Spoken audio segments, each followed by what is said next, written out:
2 سال میں 2 دانت نہیں آئے تو قربانی کا حکم، اگر کوئی جانور گھر کا پلا ہوا ہو وہ 2 سال کا ہو جائے مگر اس کے 2 دانت نہ نکلے ہوں تو اس کی قربانی جائز ہے۔ وضاحت فرما دیں قاضی صاحب،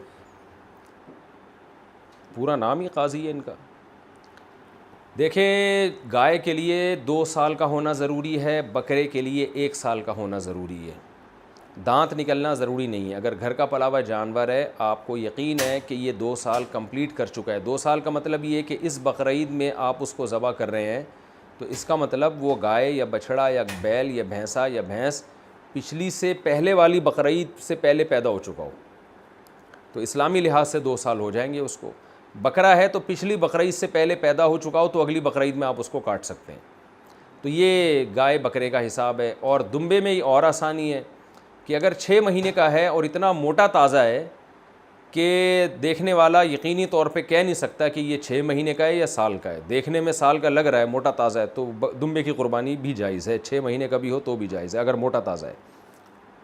دانت تو صرف ایک علامت ہے، کیونکہ بیوپاریوں پر یقین نہیں ہوتا، پتہ نہیں سچ کہہ رہے ہیں جھوٹ بول رہے ہیں، تو اس لیے دانت سے 2 دانت ہوتے ہیں تو اس کا مطلب یقینی طور پر یہ 2 سال سے زیادہ کا ہو چکا ہے،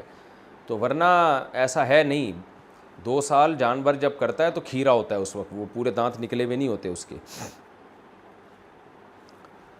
بے نمازی کی قربانی کا حکم، کیا بے نمازی کی قربانی جائز ہے؟ حافظ سلیمان: جی ہاں جائز ہے، اگر وہ قربانی نہیں کرے گا تو ڈبل گناہ گار ہوگا، ایک تو نماز نہیں پڑھ رہا اوپر سے قربانی بھی نہیں کر رہا،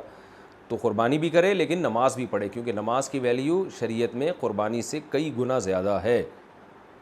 حاملہ جانور کی قربانی کا حکم، کیا حاملہ جانور کی قربانی جائز ہے؟ حافظ سلیمان: جائز ہے، اگر اس میں سے بچہ زندہ نکل آئے تو اس کو بھی ذبح کر دینا چاہیے، اگرچہ اختلافی مسئلہ ہے، بعض علماء کہتے ہیں وہ ذبح کیے بغیر کھانا بھی جائز ہے، زکوٰۃ الجنینی زکوٰۃ امہا، اس حدیث کی وجہ سے۔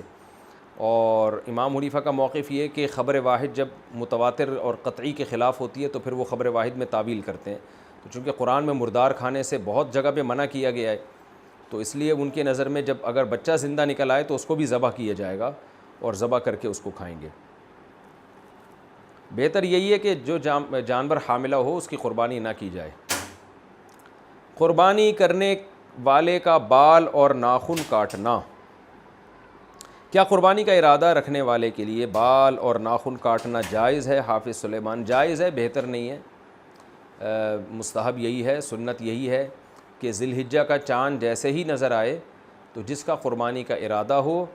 تو وہ اپنے بال اور ناخن نہ کاٹے۔ اس میں کچھ حکمتیں ہیں، ابھی اس کا موقع نہیں ہے، بہتر یہی ہے کہ جب جانور کے گلے پہ چھری چل جائے، ذبح ہو جائے تو پھر اس کے بعد بال اور ناخن کاٹے۔